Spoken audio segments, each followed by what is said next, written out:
अस्सलाम वालेकुम जी। अगर आप मेरा ये यूट्यूब चैनल पहली बार देख रहे हैं तो मैं आपको बताता चलूं कि मेरा नाम ग़ुलाम मुर्तज़ा डहर है। मैं पाकिस्तान से हूं। जैसे इंडिया में यूपीएससी एस्पिरेंट्स होते हैं उसी तरह पाकिस्तान में सीएसएस के एस्पिरेंट्स होते हैं और उन सीएसएस के एस्पिरेंट्स को मैं करंट अफेयर्स और पाकिस्तान अफेयर्स पढ़ाता हूं। ऊपर कोने में जो व्हाट्सएप का नंबर है इसी पे स्टूडेंट्स मेरे कोऑर्डिनेटर से रब्ता करते हैं और ऑनलाइन क्लासेस का हिस्सा बनते हैं। उसके अलावा इस यूट्यूब चैनल पे टाइम टू टाइम मैं current affairs, global politics, domestic issues, इन सारे एरियाज़ पे लेक्चर्स, वीडियोस प्रोड्यूस करता रहता हूँ जैसे सारे एस्पिरेंट्स की रहनुमाई हो सके।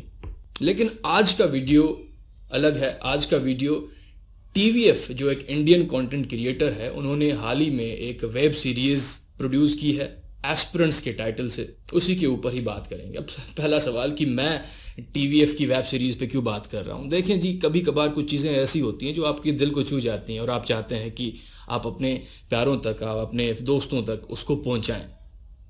तो आज का वीडियो भी वही एक कोशिश है कि मैं चाहूँगा कि मेरी यूट्यूब की जो कम्युनिटी है उन तक ये वीडियो पहुँचे और वो इस वेब सीरीज़ को देखें और इससे सीखें।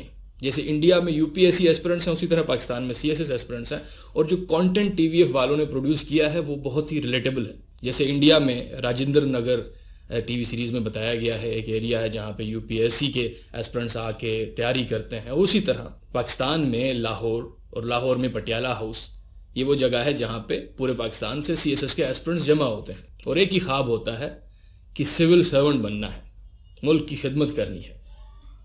जैसे इंडिया में हर साल 1000 के करीब आखिरकार लोग पास होते हैं, एलोकेट होते हैं, उसी तरह पाकिस्तान में भी 200-250 के करीब एस्पिरेंट्स आखिरकार एलोकेट हो जाते हैं। तो जिस तरह इंडिया की आबादी पाकिस्तान से 5 गुना ज़्यादा है, उसी तरह पाकिस्तान में जो नंबर ऑफ स्टूडेंट एलोकेट होते हैं उसको अगर इंडिया से कंपेयर किया जाए तो 5 गुना ज़्यादा है, 200 एंड 1000। सो तकरीबन एक ही जैसा कंपटीशन है दोनों एग्जाम्स में। बट अनलाइक इंडिया, पाकिस्तान में जो सीएसएस होता है उसमें ज़्यादा फोकस अंग्रेज़ी पे होता है, इंग्लिश ऐसे पे किया जाता है, फिर सी कंपोजिशन पे किया जाता है, कॉलोनियल मेंटालिटी हाँ, यहाँ पे भी स्कोरिंग ट्रेंड होता है सब्जेक्ट्स का।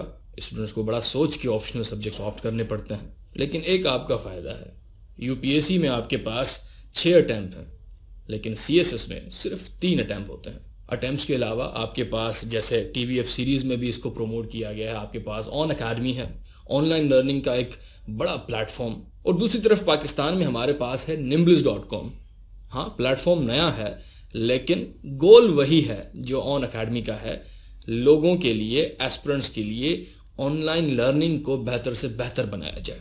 सो जी, सबसे बड़ी वजह यही है कि कंटेंट रिलेटेबल है पाकिस्तानी एस्पिरेंट्स के लिए भी, उसीलिए मैं ये वीडियो बना रहा हूँ। और कंटेंट दिल को छू गया और मैं चाह रहा हूँ कि मेरे करीबी लोगों तक और मेरी कम्युनिटी तक पहुँचे। दूसरी वजह ये है। और इस पूरी डिस्कशन में मेरी कोशिश यही होगी कि मैं स्टोरी आपके लिए स्पॉइल ना करूं, आप खुद पूरी वेब सीरीज़ देखें, एंजॉय करें। बस जो लेसन्स इससे ड्रॉ होते हैं, जो लेसन्स इससे ड्राइव होते हैं, वो मैं आपके साथ शेयर करूं। और उसी के साथ साथ ये एम किया जाता है कि इंशाल्लाह आगे आने वाले वक्त में इसी तरह की वेब सीरीज़ पाकिस्तान में जो सीएसएस के एस्पिरेंट्स हैं उनके लिए प्रोड्यूस की जाए।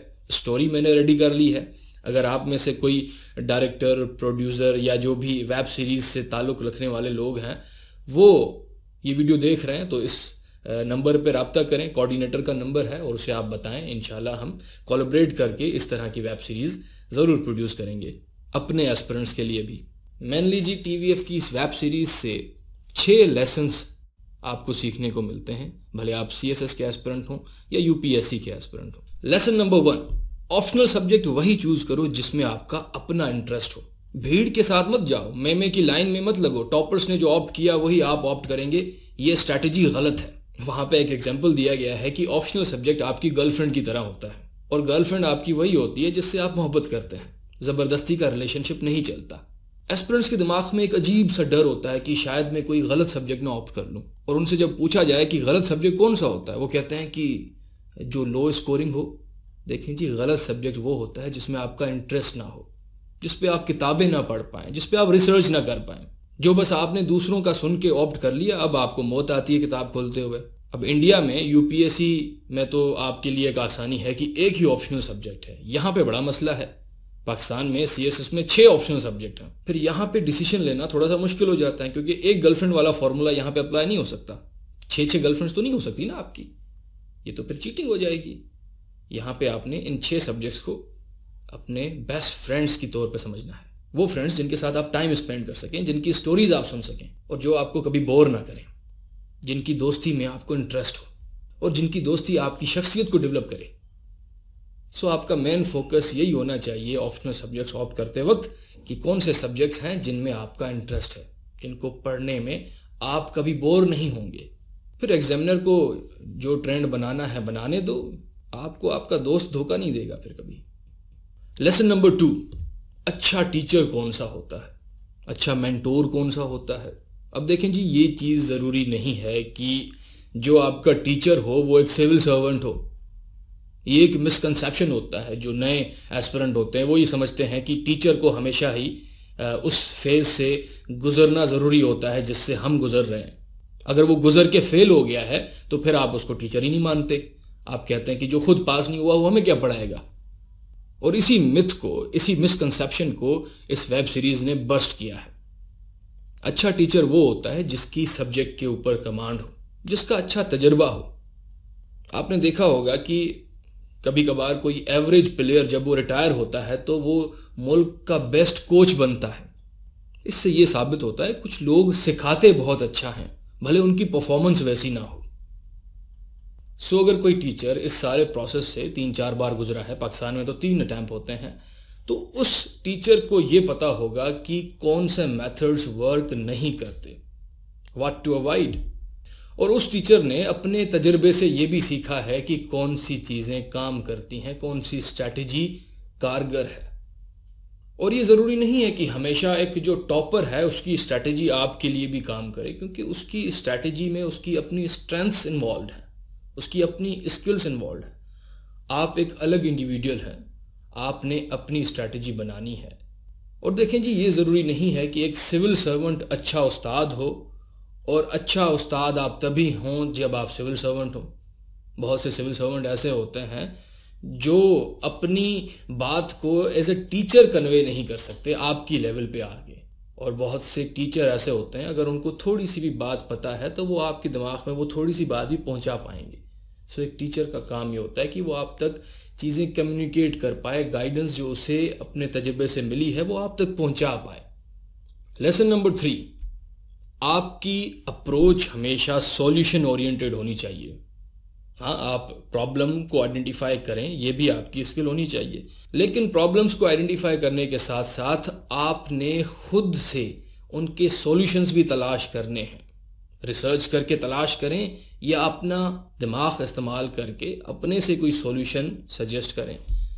ये आपकी अप्रोच रिटन में भी होनी चाहिए और यही आपकी अप्रोच ज़िंदगी में भी होनी चाहिए। सो सिर्फ प्रॉब्लम को आइडेंटिफाई करना इनफ नहीं है, आपने सॉल्यूशंस ओरिएंटेड अप्रोच अपनानी है, और इसको हम कहते हैं पॉजिटिव अप्रोच। जब आप प्रॉब्लम में हल तलाश करने की कोशिश करें, मसलन एक एस्पिरेंट के सामने प्रॉब्लम रखा जाए कि भाई इंडिया और पाकिस्तान के जो रिलेशंस हैं वो टेंस हैं 1947 से अब तक, तो उसकी अप्रोच में जो सॉल्यूशन है वो ये है कि जंग करो, ख़त्म कर दो एक दूसरे को, न्यूक्लियर वेपन्स ले आओ। तो ये रॉन्ग अप्रोच है। यहाँ पे पॉजिटिव अप्रोच वाला एस्पिरेंट ये लिखेगा कि म्यूचुअल डायलॉग होने की ज़रूरत है, मीडिया को अपना रोल पॉजिटिव प्ले करने की ज़रूरत है, सिविल सोसाइटी अपना काम करे। दूसरा मिसाल, एक एस्पिरेंट ऐसा है जिसे दुनिया में सब कुछ गलत होते हुए नज़र आ रहा है, पाकिस्तान में गलत हो रहा है, इंडिया में गलत हो रहा है, पूरे खित्ते में गलतियाँ ही गलतियाँ हो रही हैं, दुनिया एक अलग ही डायरेक्शन में जा रही है जहाँ पे उसे नहीं जाना चाहिए, और जितना वो पढ़ेगा उतना टेंशन में जाता जाएगा। ऐसे एस्पिरेंट को यही आदत होगी कि वो सिर्फ वही देखना चाहेगा जहाँ पे उसे प्रॉब्लम दिखेगा। तो बच्चे, आप फोकस करें, दुनिया में बहुत कुछ अच्छा भी हो रहा है, आपके अपने मुल्क में बहुत सी चीज़ें अच्छी हो रही हैं, हर सेक्टर में सिविल सर्वेंट्स हैं, पॉलिटिशियंस हैं जो काम कर रहे हैं। अगर ऐसे लोग ना हो तो आपका मुल्क, मेरा मुल्क चलेगा ही नहीं। सो जो चीज़ चेंज करना आपके बस में ना हो, उससे फोकस डाइवर्ट करके उन चीज़ों पे फोकस रखें जो आपके बस में हैं। रिलैक्स रहें, अपने आप पे फोकस करें, तभी आप कंट्रीब्यूट कर पाएंगे। और इसी पॉजिटिव अप्रोच को आपने ज़िंदगी में साथ लेके चलना है, आपने अपनी पर्सनैलिटी का हिस्सा बनाना है। देखें, फेक आप ऐसे नहीं कर सकते, आपने अपने सोचने का तरीका बदलना है। प्रैक्टिस से ये चीज़ आएगी। और यही थिंकिंग फिर आपके आंसर में भी रिफ्लेक्ट होगी, आपकी ज़िंदगी में भी आपको इसका फ़ायदा होगा। और यही पॉजिटिव अप्रोच रख के आप ये समझ पाएंगे कि आखिर सिविल सर्वेंट बनना आपका गोल है क्यों। देखिए, कमीशन से ज़्यादा आपने क्लियर होना है कि आप एक सिविल सर्वेंट क्यों बनना चाहते हैं। Lesson number 4, writing practice. देखें, यूपीएससी हो या सीएसएस, दोनों इम्तिहान में जो पहला स्टेज है वो है लिखना। जितनी आप राइटिंग प्रैक्टिस करेंगे उतना ज़्यादा इम्प्रूव करेंगे, आपकी गलतियां आपके सामने आएंगी। देखिए, जब आप सिर्फ और सिर्फ स्टडी करते हैं किताबों को, आर्टिकल्स को, आप अपने दिमाग में सिर्फ डेटा का इनपुट कर रहे हैं, यानी वन वे ट्रैफिक, सिर्फ आप इनपुट किए जा रहे हैं, आउटपुट की आपकी प्रैक्टिस ही नहीं है। और आउटपुट क्या है? लिखना। सो लर्निंग प्रोसेस तभी कंप्लीट होता है जब आप इनपुट करते जा रहे हैं लेकिन आउटपुट की भी प्रैक्टिस कर रहे हैं। भले आपके पास कोई मेंटोर या टीचर नहीं है अपना राइटअप इवैल्यूएट करवाने के लिए, आप अपने किसी दोस्त के साथ भी ये प्रैक्टिस कर सकते हैं। और टाइमिंग्स रिटन प्रैक्टिस की वही होनी चाहिए, यूपीएससी या एफपीएससी वाली, 9 to 12 एंड 2 to 5। सो जब आपके फाइनल एग्जाम्स हों तो आप उससे पहले इस ड्रिल से बहुत बार गुजर चुके हों, माहिर हो जाएं। और ये महारत सिर्फ रिटन प्रैक्टिस से ही आएगी। लेसन नंबर 5, प्लान बी नहीं होना चाहिए। यहाँ पे जी मैं डिसएग्री करूँगा। टीवीएफ के इस वेब सीरीज में ये बताया गया है कि प्लान बी तो लूजर्स का होता है। आप जब एक कॉम्पिटिटिव एग्जाम की तैयारी करें तो ऑल आउट आप इसी की तैयारी करें, सब भूल जाएं। जिंदगी के साल गुजरते हैं तो गुजर जाएं, कोई नौकरी छोड़नी पड़ती है तो आप छोड़ दें, बस आपका फोकस सिर्फ इम्तिहान पे हो। तो इस सब से मैं डिसएग्री करता हूँ जी। मेरा ये मानना है प्लान बी आपको सिक्योरिटी प्रोवाइड करता है, आपको एक क्लियरिटी होती है, आपको कॉन्फिडेंस होता है कि आपने प्लान बी आपने बनाया हुआ है, आपका एक बैकअप तैयार है। अगर कॉम्पिटिटिव एग्जाम में आप क्वालिफाई नहीं भी करते तो ज़िंदगी ख़त्म नहीं हो जाएगी। मेरे ऐसे बहुत से स्टूडेंट्स होते हैं जो ऑलरेडी गवर्नमेंट सर्वेंट होते हैं, उनके पास बाकी एस्पिरेंट्स से कॉन्फिडेंस ज़्यादा होता है, वो टाइम भी मैनेज कर लेते हैं, साथ ही साथ तैयारी भी कर रहे होते हैं। तो plan B is important. Plan B आपको बैकअप प्रोवाइड करता है। अगर आपकी एक जॉब है, सरकारी जॉब है, तो फिर आप ज़्यादा कॉन्फिडेंट होते हैं, आपको डर नहीं होता कि अगर कॉम्पिटिटिव एग्ज़ाम नहीं निकला तो आपकी ज़िंदगी जो है कहीं पर रुक जाएगी। फेसबुक पे काफ़ी ग्रुप्स होते हैं एस्पिरेंट्स के जो कॉम्पिटिटिव एग्ज़ाम्स की तैयारी करते हैं। जब तीसरे अटैम्प्ट में या आखिरी अटैम्प्ट में जब एक एस्पिरेंट फेल हो जाता है तो इतनी लंबी लंबी पोस्ट लिखते हैं कि हमारी तो एज ही ख़त्म हो गई, सारे अटैम्प्ट ख़त्म हो गए, इतना पढ़ने के बाद भी आज मैं एक लूज़र हूँ। ये नौबत तब आती है जब आपका कोई प्लान बी नहीं होता, आपको खुद क्लियरिटी नहीं होती। तो प्लान बी ज़रूरी है, लेकिन प्लान बी के होने का मतलब ये नहीं है कि आपका प्लान ए के लिए डेडिकेशन जो है वो आधा अधूरा होना चाहिए। आप अपना बेस्ट दें प्लान ए के लिए, एग्ज़ाम को क्रैक करने के लिए, लेकिन प्लान बी भी आपका तैयार हो। ऐसा ना हो कि आप आखिरी अटैम्प्ट के बाद फेल होने के बाद टूट जाएं, एक इम्तिहान पे अपनी ज़िंदगी ख़त्म ना कर दें। 6th एंड फाइनल लेसन जो इस वेब सीरीज़ से मिलता है, अपनी लाइफ में बैलेंस को बना के रखना है आपने। कुछ लोग होते हैं इस कॉम्पिटिटिव एग्ज़ाम की तैयारी करते हुए बिल्कुल आइसोलेशन में चले जाते हैं, रूम में ख़ुद को बंद कर देते हैं, दोस्तों से नहीं मिलना, फैमिली को टाइम नहीं देना, बस एक ही रूम में रहना है। फिर आपका वेट भी बढ़ जाए और आप जब बाहर निकलें तो आपके घर वाले भी आपको ना पहचाने। तो ये अप्रोच बिल्कुल गलत है। इम्तिहान की आप तैयारी करें, एक बैलेंस क्रिएट करें। इंसान एक सोशल एनिमल है, अगर आप अपनी ज़िंदगी से वो सोशल एस्पेक्ट कट कर देंगे तो फिर इंसान होने पे भी सवालिया निशान है। हाँ, ये बात भी सही है, सिविल सर्विस का एग्ज़ाम आपसे सेक्रीफाइसेस मांगता है, लेकिन अननेसेसरी सेक्रीफाइसेस ना हो। आप सब भूल जाएं, आप ये भी भूल जाएं कि आपके माँ बाप भी हैं जिनके साथ आपने टाइम स्पेंड करना है, मेमोरीज बनानी है। और जब आप इस आइसोलेशन में चले जाते हैं तो वो फिर आप सेल्फ रिस्पेक्ट का कवर बना के एक ईगो में घुस जाते हैं कि ये तो एग्ज़ाम मुझे पास करना है, मैं एक बार फेल हुआ हूँ, दूसरी बार फेल हुआ हूँ, लोग क्या कहेंगे। तो आपका अपना ईगो बन जाता है ये सब, और फिर आप लोगों को अवॉइड करना स्टार्ट करते हैं। सो इसका हल ये है कि इम्तिहान की तैयारी के वक्त बैलेंस क्रिएट करना है आपने। अज्यूम करें अगर आप कंप्लीट आइसोलेशन में तैयारी करते हैं, सोशल लाइफ अपनी कट कर देते हैं और आप पास भी हो जाते हैं, लेकिन पास होते वक्त आप पीछे देखेंगे तो कई साल गुजर चुके हैं, जिन सालों में आपने पता नहीं कितने दोस्त गंवा दिए। अब आपके पास एक ऐसा स्टेटस है जिसकी वजह से लोग आपकी रिस्पेक्ट तो करेंगे, लेकिन आपके साथ आपके गम में कोई रोने वाला नहीं होगा, आपकी खुशी में कोई आपके साथ हंसने वाला नहीं होगा। और हो सकता है जो दोस्त पीछे रह गए हैं वो भी आपसे बात करने में हिचकिचाएं कि पता नहीं इनकी क्या अब थिंकिंग है। और यहाँ पे दूसरी पॉसिबिलिटी, अगर आप इतने सालों के बाद तैयारी करें और वो भी आइसोलेशन में, सोशल लाइफ कट करके और फेल हो जाएं। आपकी एज भी गुजर गई, आपकी मेमोरीज भी नहीं बनी लाइफ में, सोशल लाइफ आपने कट करके रखी थी। फिर आप चले जाते हैं डिप्रेशन में, भाई ज़िंदगी ख़त्म हो गई, क्योंकि आपको हौसला देने वाला कोई नहीं है और इस दौरान आपने पता नहीं कितनी प्रेशियस मोमेंट्स ज़िंदगी की गंवा दी। सो बैलेंस बना के रखना बहुत ज़रूरी है। जितना इम्तिहान को पास करना ज़रूरी है, उतना ही ज़रूरी है कि आप अपनी सोशल लाइफ को भी बैलेंस रखें। इस एग्ज़ाम को पास करना आपका एम्बिशन होना चाहिए, आपका ईगो नहीं। सो जी, ये चंद लेसन्स थे जो TVF की वेब सीरीज़ एस्पिरेंट से हमें सीखने को मिलती हैं। मैं चाहूँगा कि आप खुद देखें, बहुत से ऐसे डायलॉग्स हैं जो आपको टच करेंगे।